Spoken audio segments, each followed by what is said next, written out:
Hello technician ভাইরা, আসসালামু আলাইকুম। আশা করি টেকনিশিয়ান ভাইরা ভালো আছেন। আপনাদের দোয়া আল্লাহর রহমতে আমি ভালো আছি।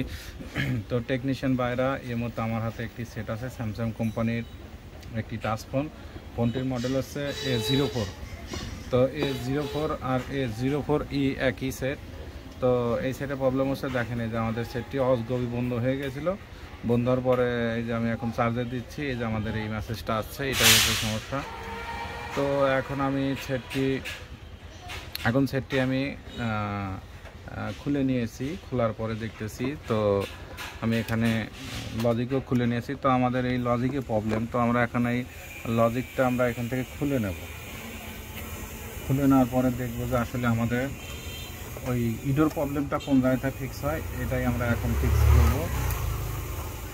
তো প্রথমত এখান থেকে আগে লজিকটি খুলে নেব, চার্জিং লজিকটি খুলে নেব।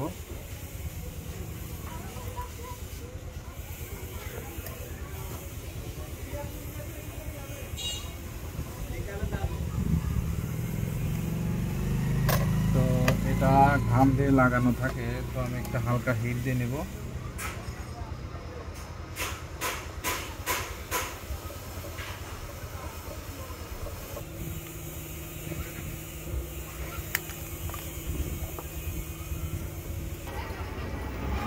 তো আমি এই যে চার্জিং লজিকটি খুলে নিয়েছি। নেওয়ার পরে এখানে একটু ভালো করে ওয়াশ করব। ওয়াশ করে দেখব যে আমাদের কাজটি হয় কি না। যদি আমাদের কাজটি না হয়, তাহলে আমাদের চার্জিং সকেটটা চেঞ্জ করে দেখব। সম্ভবত আমাদের চার্জিং সকেটটা পরিবর্তন করলেই আমাদের ভালো হবে। তো তার আগে আমি আগে পরিষ্কার করে দেখব।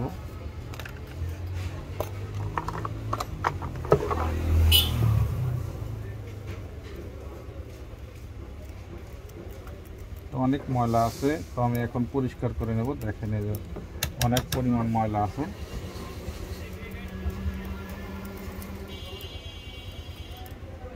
তো এই যে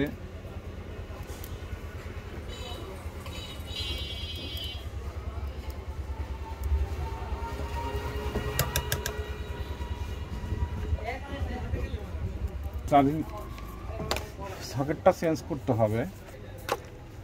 তো তারপরেও দেখতেছি যে আসলে ঠিক করা যায় কিনা, এটা পরিষ্কার করে দেখলাম। তো যদি পরিষ্কার করে না হয়, তাহলে আমাদের সকেটটা চেঞ্জ করতে হবে, কারণ সকেটের ভিতরে অনেক পরিমাণ ময়লা গেছে। আমি চার্জে দিলাম, দেখবো যে এখন আমাদের তো চার্জিং এম্পিয়ারও খুব কম নিচ্ছে।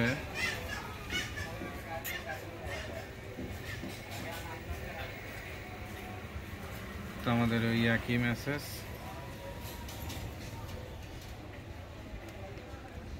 তো আমাদের সকেটটা পরিবর্তন করতে হবে। আসলে আমাদের মূলত সকেট থেকে সমস্যা, বুঝতে পারছি। দেখেন এই যে আমাদের মূলত চার্জিং সকেট থেকে সমস্যা। এই দেখেন এই যে এখন এই যে কাট করে ধরেছি, দেখেন এই যে কাট করে ধরেছি, দেখেন এই যে আমাদের চার্জিং এম্পিয়ারটা পাচ্ছে এবং আমাদের এই মেসেজটা আর আসবে না। তো আমাদের এই চার্জিং সকেটের সমস্যা। এই দেখেন এই যে কাট করে ধরলে, তো আমাদের চার্জিং সকেটটা পরিবর্তন করলে আশা করি আমাদের সমস্যার সমাধানটা হয়ে যাবে ইনশাল্লাহ। তো আমাদের এই চার্জিং সকেটে প্রবলেম, ওই ধরনের মেসেজ আসলে আমাদের চার্জিং সকেটে প্রবলেম। এখন এই চার্জিং সকেটটা এখান থেকে চেঞ্জ করব। আসলে ওর ভিতরে অনেক ময়লা গেছে, দেখেন এই যে ময়লা যার কারণে এই সমস্যাটা। তো আমি প্রথমত এখন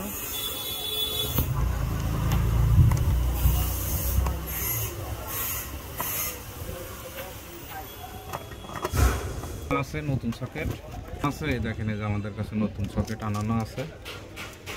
আমরা এখান থেকে একটি সকেট নিয়ে নেব।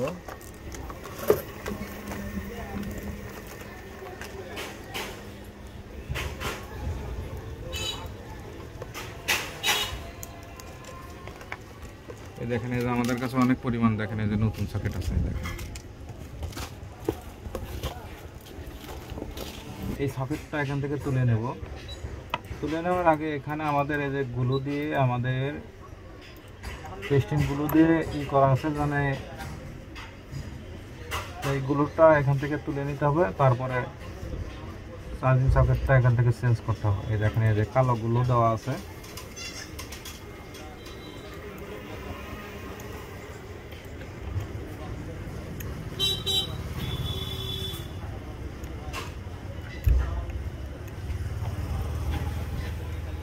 সকেটেই সমস্যা ছিল, কারণ চার্জিং সকেটের কারণে এই সমস্যাটা হয়েছিল। এখন আমরা লাগিয়ে নেব। তো তার আগে এখানে কালো আটাগুলো পরিষ্কার করে নেব।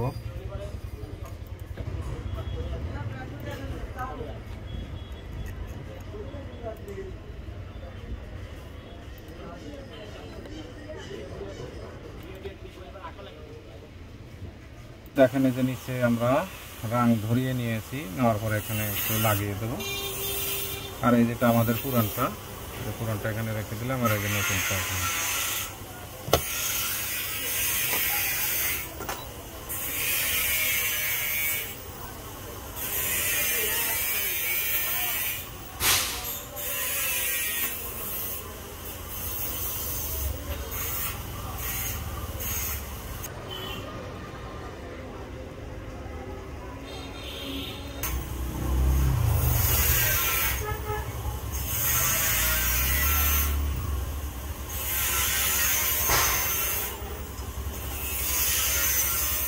তো দেখেন এই যে আমাদের নতুন সকেটটা আমরা লাগিয়ে নিয়েছি।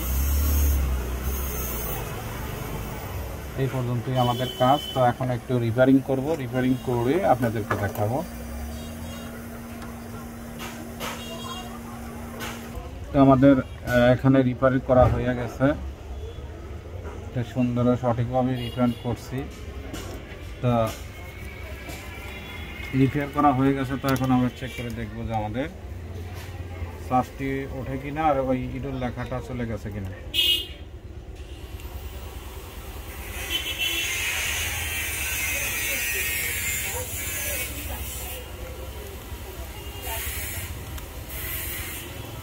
তো আশা করি, বিসমিল্লাহির রহমানির রহিম।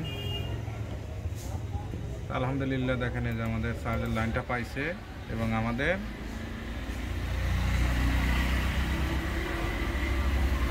দেখবো যে আমাদের আর ওই ইডোর লেখাটা আসে কিনা। তো ভাই দেখেন এই যে আমাদের টেকনিশিয়ান ভাইরা, দেখেন আমাদের আর ইডোর লেখাটা নাই। তো আশা করি টেকনিশিয়ান ভাইরা আমার ভিডিওটি দেখে ভালো লাগলে লাইক, কমেন্ট এবং শেয়ার করবেন, আর আমার জন্য বেশি বেশি দোয়া করবেন। আপনাদের মাঝে এর চেয়ে ভালো ভালো ভিডিও যেন উপহার দিতে পারি। আসলে সমস্যা ছিল সেটি চার্জিং সকেটে, এই চার্জিং সকেটে প্রবলেম ছিল, এর কারণে ইডোরটা আসছে। তো এখন আমাদের আর ইডোর আসতেছে না। তো সকেটটা পরিবর্তন করার পরে এই দেখেন যে আমাদের চার্জিং লাইনটা পাইছে। তো আজকের মতো ভিডিও এখানে শেষ। আসসালামু আলাইকুম।